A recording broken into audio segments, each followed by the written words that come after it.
പറയുന്നു ഒത്തിരി കുട്ടികൾ അല്ലെങ്കിൽ യുവതലമുറ വളരെ പ്രൊആക്റ്റീവായിട്ട് ഇടപെടുന്നുണ്ട്, സോഷ്യൽ മീഡിയയിലൂടെ തങ്ങളുടേതായിട്ടുള്ള അഭിപ്രായങ്ങൾ കുറിക്കുന്നു, രേഖപ്പെടുത്തുന്നു, പ്രതികരിക്കുന്നു എന്ന് പറയുന്നു. ഈ സോഷ്യൽ മീഡിയ ആക്ടിവിസത്തിനപ്പുറം നിരത്തുകളിലേക്ക് ഇറങ്ങി അല്ലെങ്കിൽ എന്താ പറയുക, കൃത്യമായൊരു വിഷയത്തിനെ അതിൻ്റെ റിയാലിറ്റിയിൽ, വെർച്വൽ വേൾഡിൽ നിന്ന് മാറി നിന്നുകൊണ്ട് അതിൻ്റെ റിയാലിറ്റിയിൽ എത്ര പേര് അഡ്രസ്സ് ചെയ്യുന്നുണ്ട്, എത്ര പേർക്ക് അഡ്രസ്സ് ചെയ്യാൻ സാധിക്കുന്നുണ്ട് ഇന്നത്തെ അവസ്ഥയിൽ? നമ്മൾ നേരത്തെ ചർച്ച ചെയ്ത വിഷയമാണ് മാറിയ കാലഘട്ടത്തിലെ രാഷ്ട്രീയ പ്രവർത്തനം. എനിക്ക് തോന്നുന്നു ഇന്നത്തെ കാലഘട്ടത്തിൽ കൂടുതൽ നമ്മുടെ യൂത്ത് ഡിജിറ്റൽ സ്പേസിലാണ് അവർ കൂടുതലായിട്ടുള്ളത്. ഒരു ലൈക്കും ഒരു കമൻറ്റും ഒക്കെ ചിലപ്പോൾ ഒരു രാഷ്ട്രീയ പ്രവർത്തനത്തിൻ്റെ ഭാഗമായിരിക്കാം, ഒരു ഷെയറൊക്കെ ചെയ്യുന്നതിൻ്റെ ഭാഗമായി തങ്ങളുടെ നിലപാടുകൾ അവർ പറയുന്നുണ്ട്. അതിന് വളരെ പോസിറ്റീവായി തന്നെ നമ്മൾ കാണണം. ഇപ്പോൾ ട്രോളുകളെ കുറിച്ച് നമ്മൾ പറയാറുണ്ട്. ട്രോളുകൾക്കകത്തും വളരെ കൃത്യമായൊരു രാഷ്ട്രീയ പ്രവർത്തനം നടക്കുന്നുണ്ട്.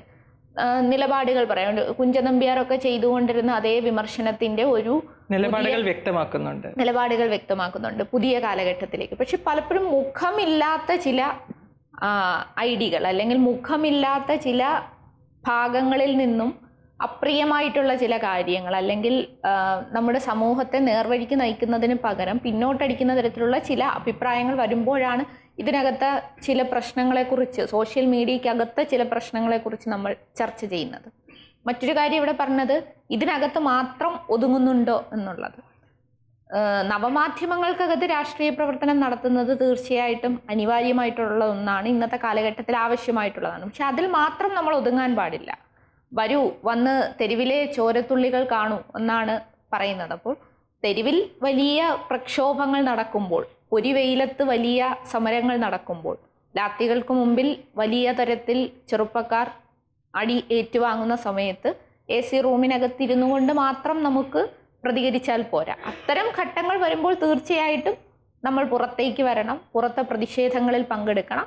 അതോടൊപ്പം തന്നെ ഇത്തരത്തിലുള്ള നവമാധ്യമങ്ങളും ഉപയോഗിച്ചുകൊണ്ട് പോകാൻ കഴിയും എന്നുള്ളൊരു നിലയായിരിക്കണം സ്വീകരിക്കേണ്ടത്. അല്ലാതെ നവമാധ്യമങ്ങളിലെ പ്രതികരണങ്ങളെ ഒന്നും പ്രതികരണങ്ങളായി കണക്കാക്കുന്നില്ല എന്ന് പറയുന്നതിനോട് എനിക്ക് യോജിപ്പില്ല. അതും ഒരു രാഷ്ട്രീയ പ്രവർത്തനമാണ്. പക്ഷെ അതിൽ മാത്രം ഒതുങ്ങാതെ കുറച്ചുകൂടി വൈഡായി, കുറച്ചുകൂടി ജനങ്ങൾക്കിടയിലേക്ക് ഇറങ്ങിയുള്ള പ്രവർത്തനങ്ങൾ കൂടി ആവശ്യമാണ്. നമ്മൾ നേരത്തെ പറഞ്ഞത് നവമാധ്യമ രംഗത്തിൻ്റെ ഒരു പ്രാധാന്യം ശരിയാണ്. കാലം മാറും തോറും അവസ്ഥകളും മാറും. നവമാധ്യമ രംഗം ഇന്ന് വന്നുവെങ്കിൽ നാളെ ഒരു 20 വർഷം കഴിഞ്ഞിട്ട് ഇതായിരിക്കില്ല ട്രെൻഡ്. സോഷ്യൽ മീഡിയ മാറും, മറ്റൊരു ട്രെൻഡ് വരും. അപ്പോൾ ഈ ട്രെൻഡുകൾ വരുന്ന സമയങ്ങളിലൊക്കെ തന്നെ നവമാധ്യമ രംഗത്ത് ഇപ്പോൾ നവമാധ്യമ രംഗമാണ് വിഷയമെങ്കിൽ കേവലം ഒരു സ്ക്രീനിൽ ഒതുങ്ങാതെ അന്യൻ്റെ ദുഃഖത്തെ അവൻ ഇരുന്ന് കരയുകയാണെങ്കിൽ കേവലം അത് ഫോട്ടോ എടുത്ത് ലൈക്കിനും കമൻറ്റിനും വേണ്ടി മാത്രം ഉപയോഗിക്കുകയല്ലാതെ ആ ദുഃഖം എന്താണെന്ന് കണ്ടെത്തി അവനൊരു തലോടലിലൂടെ അല്ലെങ്കിൽ അതിന് പരിഹാരം കണ്ടെത്തുവാനായിട്ടോ ശ്രമിക്കണം. കേവലം ലൈക്കും കമൻറ്റും വേണ്ട, അല്ലെങ്കിൽ സോഷ്യൽ മീഡിയയിലെ പ്രതികരണങ്ങൾ വേണ്ട എന്നല്ല പറയുന്നത്. ഒപ്പം തന്നെ സമൂഹത്തിലേക്ക് ഇറങ്ങിച്ചെല്ലണം.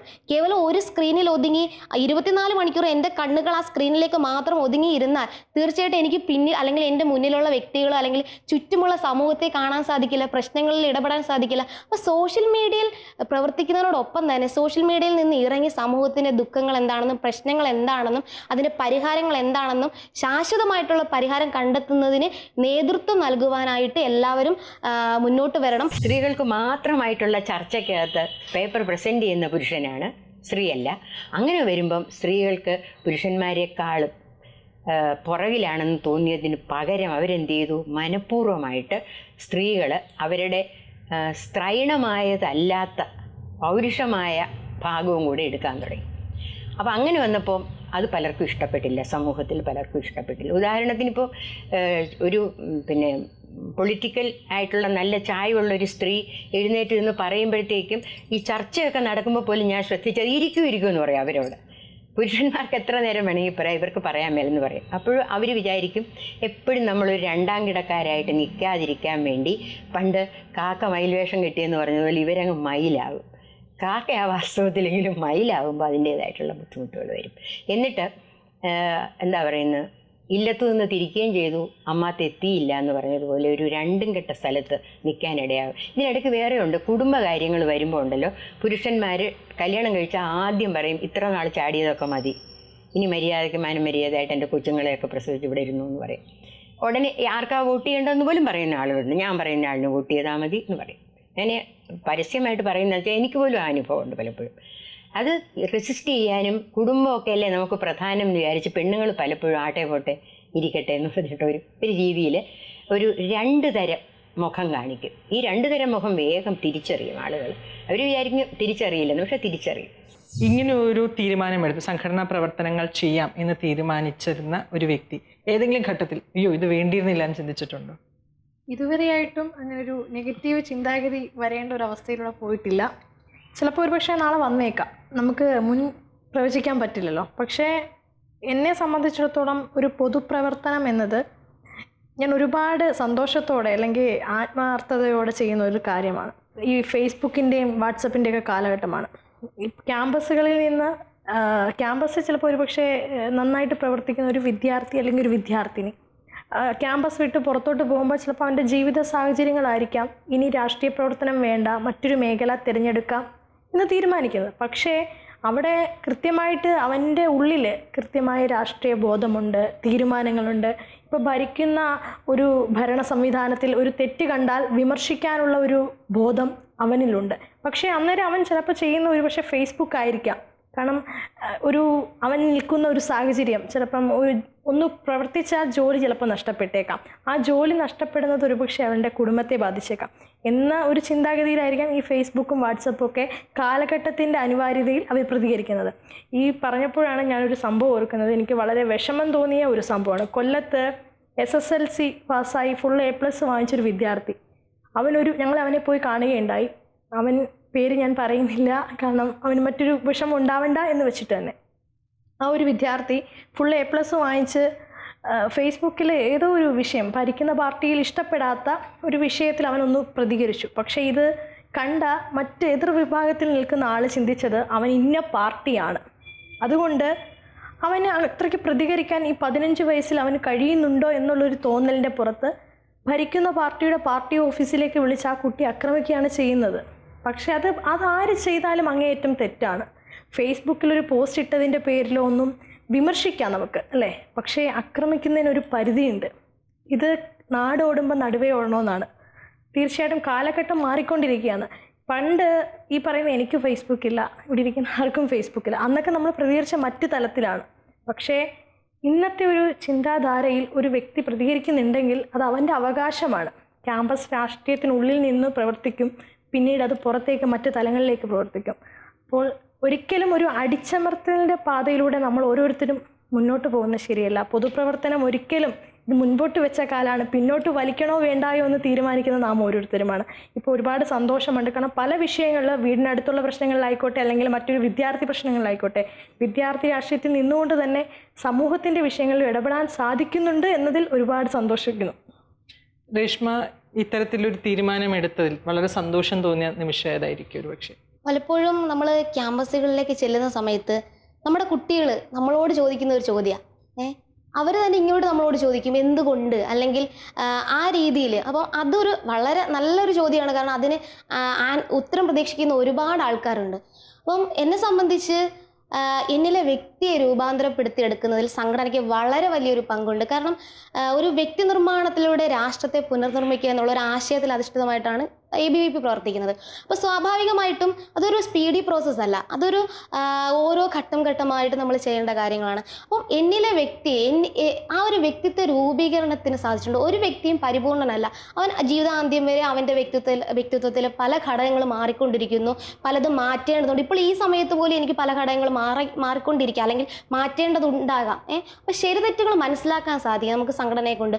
ഒരു മാതൃകാപരമായിട്ടുള്ള ഒരു വ്യക്തിയായിരിക്കണം ഒരു സംഘടനാ പ്രതിനിധി. അപ്പോൾ ആ രീതിയിൽ നമ്മൾ ഒരു സാധാരണ ഒരു വ്യക്തി എങ്ങനെയാണോ സമൂഹത്തെ നോക്കിക്കാണുന്നത് അതുപോലെ ആയിരിക്കില്ല ഒരു സംഘടനാ പ്രതിനിധി. ഇപ്പം ഞാനെന്ന് മാത്രമല്ല, ഇവരെല്ലാവരും അങ്ങനെ തന്നെയാണ്, ഓരോ സംഘടനാ പ്രതിനിധികളാണ്. അപ്പം നമുക്ക് ചുറ്റും കണ്ണുകളുണ്ട്, നമ്മളെ വീക്ഷിക്കുന്നവരുണ്ട്, നിരീക്ഷിക്കുന്നവരുണ്ട്. അപ്പം നമ്മൾ ഒരു മുൻകരുതൽ, നമ്മൾ എങ്ങനെ ആയിരിക്കണം, മാതൃകയായിരിക്കണം, ഒരു നിരവധി അനുജന്മാർക്കും അനുജത്തിമാർക്കും മാതൃകകളായിരിക്കണം നമ്മൾ എന്നുള്ള രീതിയിൽ നമ്മളൊരു മാതൃകാപരമായിട്ടുള്ളൊരു വ്യക്തിത്വം കീപ്പ് ചെയ്യാനായിട്ട്, ആ രീതിയിലൊരു ഇമേജ് മെയിൻറ്റെയിൻ ചെയ്യാനായിട്ട് നാം ഓരോരുത്തരും ശ്രമിക്കാറുണ്ട്. അപ്പോൾ ആ രീതിയിലാകുമ്പോൾ എന്നെ സംബന്ധിച്ച് നാളെ ജീവിതത്തിൽ ഇത് രാഷ്ട്രീയം എന്ന് പറഞ്ഞാൽ ഇപ്പം നമ്മളൊരു ചർച്ച ചെയ്തു, രാഷ്ട്രീയം പ്രൊഫഷണൽ അല്ല.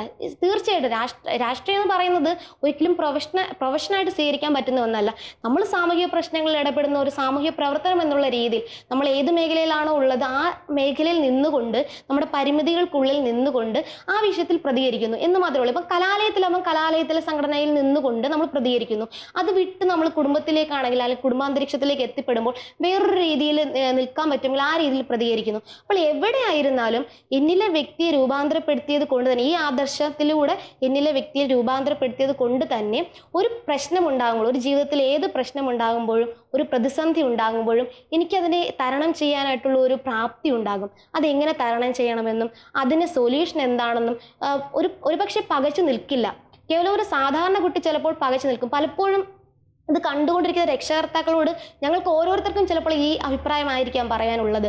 കാരണം ഒരു കുട്ടി, സാധാരണ കുട്ടി ഒരു പുസ്തകം തുറന്ന് പഠിച്ച് അവൻ കോഴ്സിൽ സർട്ടിഫിക്കറ്റുകൾ റാങ്ക് ഹോൾഡേഴ്സ് ആയിരിക്കാം. പക്ഷെ അവൻ കേവലം ഒരു സമൂഹത്തിലേക്ക് ഇറങ്ങി പ്രവർത്തിക്കാതെ അല്ലെങ്കിൽ തൊട്ടടുത്തിരിക്കുന്ന വിദ്യാർത്ഥിയുടെ അല്ലെങ്കിൽ വിദ്യാർത്ഥിനിയുടെ കണ്ണുനീര്, അവൻ കരയുന്ന എന്തിനാണ് എന്ന് പോലും ചോദിക്കാതെ ഇപ്പുറത്തെ പുസ്തകത്തിൽ മാത്രം മുഴുകിക്കൊണ്ടിരുന്നാൽ അത് എന്തൊരു അവസ്ഥയായിരിക്കും. ആ അവസ്ഥയാണ്. അപ്പം ആ കുട്ടി നാളെ സമൂഹത്തിലേക്ക് ഇറങ്ങുമ്പോൾ ആ സമൂഹത്തിലെ പ്രശ്നങ്ങൾ എന്താണെന്ന്, കൂടെ നിൽക്കുന്ന ആളുടെ പ്രശ്നങ്ങൾ എന്താണെന്നോ അറിയാൻ സാധിക്കില്ല. പക്ഷെ നേരെ മറിച്ച് ഞങ്ങൾ ഓരോരുത്തർക്കും അപ്പുറത്തിരിക്കുന്ന കുട്ടിക്ക് അല്ലെങ്കിൽ ഏതൊരു വ്യക്തി ആയിക്കൊള്ളട്ടെ ആ വ്യക്തിക്ക് ഒരു സങ്കടം ഉണ്ടെങ്കിൽ അത് എന്താണ് ഇത് ചോദിച്ച് മനസ്സിലാക്കി ആ മനസ്സിലാക്കിയ കാര്യങ്ങൾ വിശദമായിട്ട് പഠിച്ച് അതിനൊരു സൊല്യൂഷൻ കണ്ടെത്താനായിട്ട് ശ്രമിക്കും. ഞങ്ങളുടെ ഓരോരുത്തരുടെ സമയങ്ങളിൽ ഒരു ഭാഗമെങ്കിലും അതിനുവേണ്ടി വിനിയോഗിക്കും. അതൊക്കെ അങ്ങനെയൊക്കെ ചിന്തിക്കുവാനായിട്ടും അതിനൊക്കെ പ്രചോദനമേകിയത് സംഘടന തന്നെയാണ്, അതിൻ്റെ ആദർശങ്ങൾ തന്നെയാണ്. തീർച്ചയായിട്ടും ആ ഒരു സംഘടന നൽകിയ ആദർശ ശുദ്ധി അത് സമൂഹത്തിൽ ജീവിക്കാനായിട്ടും ഒരു മാതൃകാപരമായിട്ടുള്ള വ്യക്തിത്വം ആ ഒരു ഇമേജ് നിരന്തരം മെയിൻറ്റെയിൻ ചെയ്യാനായിട്ടും ഓരോരുത്തർക്കും സാധിക്കും. അതാണ് സംഘടന കൊണ്ട് ഞങ്ങൾക്ക് ഓരോരുത്തർക്കും ലഭ്യമാകുന്നത്. സ്ത്രീ എന്നുള്ള നിലയ്ക്ക് അല്ലെങ്കിൽ ഒരു പെൺകുട്ടി എന്നുള്ള നിലയ്ക്ക് രാഷ്ട്രീയ പ്രസ്ഥാനത്തിലേക്ക് നിൽക്കുമ്പോഴത്തേക്കും എന്തൊക്കെ മാറ്റങ്ങളാണ് നമ്മൾക്ക് കൊണ്ടുവരാൻ സാധിക്കുന്നത്?